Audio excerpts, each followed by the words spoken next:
అందరికీ నమస్కారం. Welcome to our channel. ప్రతిరోజు లాగానే శ్రీకృష్ణుడి గురించి తెలుసుకుందాం రండిలో 4వ రోజుకి స్వాగతం. ఈరోజు కొన్ని ప్రశ్నలు దానికి సంబంధించిన సమాధానం తెలుసుకుందాము. నిన్నటి వరకు మనము మహావిష్ణు అవతారాలు ఎన్ని అనేది తెలుసుకున్నాం. ఈరోజు ఆ అవతారాలు ఎందుకు ఎత్తవలసి వచ్చింది అనే దాని గురించి తెలుసుకుందాం. ఇక టాపిక్లోకి వెళ్దాం. వెళ్ళే ముందు మన ఛానల్ ఇంకా ఎవరైనా సబ్స్క్రైబ్ చేయకపోతే సబ్స్క్రైబ్ చేసుకోండి. వీడియోను ఆఖరి వరకు చూడండి, అప్పుడే మీకు అర్థమవుతుంది. అలాగే చూసిన తర్వాత లైక్ అనేది చేయండి. ఇక టాపిక్లోకి వెళ్దాం రండి. ఈ దశావతారముల యొక్క ప్రయోజనాలు ఏమి? అందులో మొదటిది మత్స్య అవతారం, అంటే చేప అన్నమాట. చేప అవతారం గురించి తెలుసుకుందాం. సోమకాసురునిచే బ్రహ్మ వద్ద నుండి తస్కరించబడి సముద్రంలో దాచబడిన వేదాలను రక్షించే నిమిత్తం అవతరించిన అవతారం ఇది. ధర్మము వేదాలపై ఆధారపడి ఉంది కాబట్టి వేదోద్ధరణకై వచ్చింది అవతారం ఈ మత్స్య అవతారం అని తెలిసి వస్తుంది. అంటే మన యొక్క వేదాలను కాపాడడం కోసం ఎత్తిన అవతారమే మత్స్య అవతారము. రెండవది కూర్మ అవతారము.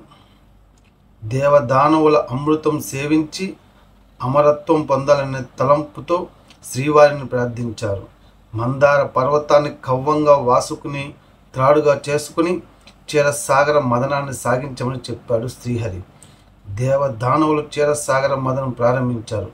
వెంటనే మందార పర్వతం సముద్రంలో మునిగిపోవడం ప్రారంభించింది. శ్రీహరి కూర్మ రూపాన్ని ధరించి తన వీపున ఆ పర్వతాన్ని నిలిపి ఉంచాడు. సముద్ర మదన సమయంలో సముద్రం నుండి మొదట ఆలాహలం అంటే విషం ఉద్భవించింది. అది చూచి దేవదానవులు భయంకరీతులైనారు. అప్పుడు పరమశివుడు ఆలాహలాన్ని స్వీకరించి తన కంఠంలో ఇముడ్చుకున్నాడు కంఠాభరంగా. తర్వాత ఎన్నో చరాచరాలు ఉద్భవించాయి సముద్రం నుండి. చివరకు ఒక దివ్య పురుషుడు అమృత కలశంతో సముద్రం నుండి ఉద్భవించాడు. ఆ అమృత కలశానికై దేవదానవులు కలహించుకున్నారు. అప్పుడు శ్రీహరి జగన్మోహని రూపంతో ప్రత్యక్షమై దానవులైన మోహింపు చేసి అమృతాన్ని దేవతలకు పంచాడు. రాక్షసులు కనుక అమృత పానం చేస్తే ఎటువంటి విపత్తులు రాగలవో తెలిసిన శ్రీహరి అది వారికి లభించకుండా చేసి అమృతాన్ని దేవతలకు ప్రసాదించడమే కూర్మావతారం యొక్క ప్రయోజనము. మూడవ అవతారము వరాహ అవతారము, అంటే మన భాషలో అయితే పంది అనేసి అంటామన్నమాట. దాని గురించి తెలుసుకుందాం. హిరణ్యాక్షునిచే సముద్రపు అడుగుకు చేర్చబడిన భూదేవిని రక్షించడానికి శ్రీహరి వరాహ రూపంలో అవతరించాడు. సముద్రపు అడుగున చేరిన భూమిని తన కోరలపై నిలుపుకొని నీటిలోని ఉన్న హిరణ్యాక్షుని ఎదుర్కొని సంహరించాడు.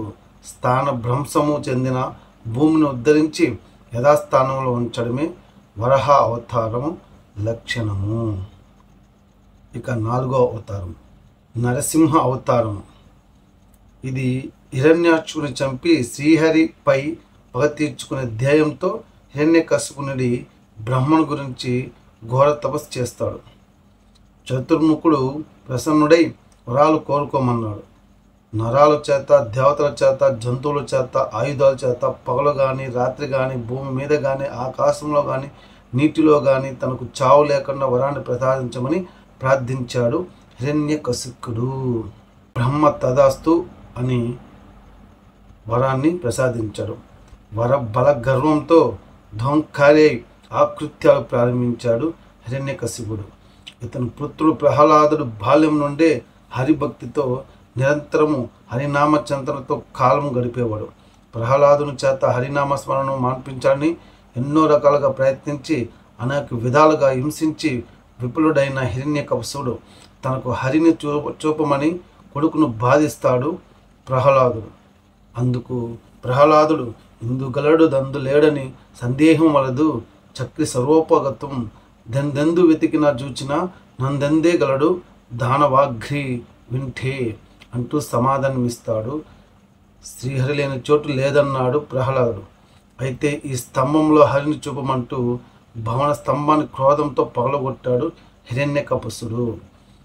అందులో నుంచి శ్రీహరి నరసింహ రూపంతో ప్రత్యక్షమై హిరణ్యకశపుని ఉదయ సంధ్యల కాలంలో కాకుండా అసుర సంధ్యల కాలంలో నేల మీద ఆకాశంలో కాకుండా తన తొడలపైన ఆయుధం కానటువంటి తన చేతి వేళ్ల గోళ్లతో చీల్చి సంహరించాడు. భగవంతుడు సర్వంతర్యామి అనే తన భక్తునికి గల విశ్వాసమును ధృవపరచుటే నరసింహ అవతార లక్షణము.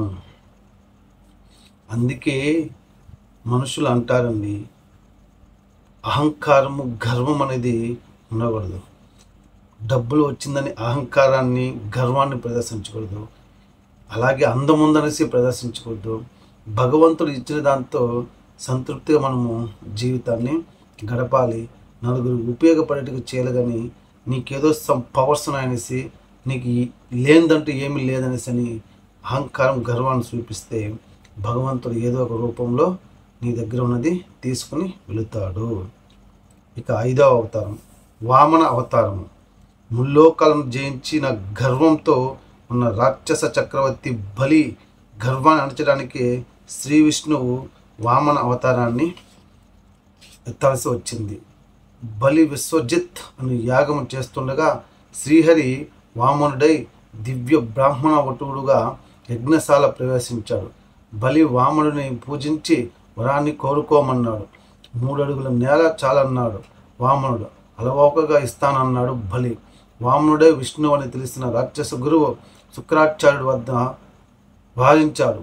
బలి ఇచ్చిన మాటకు కట్టుబడ్డాడు. ఇంతెంతై వట్టింతుడై అన్నట్టుగా తన ఆకారాన్ని పెంచాడు వామనుడు. 1 అడుగుతో బలి సర్వస్వాన్ని భూమిని, మరొక అడుగుతో ఆకాశాన్ని ఆక్రమించి 3వ అడుగుకు చోటు చూపమని అడిగాడు బలిని. బలి వినమ్రంగా తన శిరస్సు చూపించాడు. వామనుడు బలి తల మీద పాదముంచి పాతాళానికి అణిచివేశాడు. తనను దేహి అని యాదించిన దేవాది దేవుడు లోకాలకు అధిపతి శ్రీహరికి తన సర్వస్వాన్ని దానం ఇచ్చిన ఆనందంతో బలి చక్రవర్తి ఏమాత్రం విచారించలేదు. బలి యొక్క సంపూర్ణ శరణాగత తత్వాన్ని నిరూపించడమే ఈ యొక్క అవతారము. భగవంతుని చేతులను మాటలను అర్థం చేసుకోవడం సాధ్యం కాదు. బాహ్యంగా ఒకరిని శిక్షించినట్టు కనిపించినా శిక్షించబడిన వారికి ఆ శిక్ష ఒక వరంగా పరమానందాన్ని ప్రసాదిస్తుంది. ఇక్కడ భగవంతుడు గురించి ఒక చిన్న మాట చెప్తాను. భగవంతుడు మనము భక్తితో ధర్మాన్ని పాటిస్తున్నా ప్రత్యక్షమవుతున్నాడు. మనకు వరాన్ని ప్రసాదిస్తున్నాడు, ముక్తిని ప్రసాదిస్తున్నాడు. అలాగే దుర్మార్గులైనా సరే, దుష్టులైనా సరే, ధర్మాన్ని వీడి ఉన్న వాళ్ళైనా సరే వాళ్ళకి రూపాన్ని, అంటే అతని యొక్క రూపాన్ని చూపి వాళ్ళకి కనువింపు చేస్తున్నాడు. కానీ వాళ్ళు అది చూసి కనువింపు కలిగి మారి మరణాన్ని తీసుకున్నారు. అంటే మంచి వాళ్ళకి కనబడుతున్నాడు, చెడ్డ వాళ్ళకి కనబడుతున్నాడు. నిజంగా భగవంతుడు ఎంత గొప్పవాడు చూడండి. అందుకే భగవంతుడికి ఉన్నవాడు, లేనివాడు, కురిపి ఆరోగ్యంగా ఉన్నవాడు, ధనికుడు, కూటికి లేనివాడు అని అంటూ లేదండి. సమానంగా చూస్తాడు.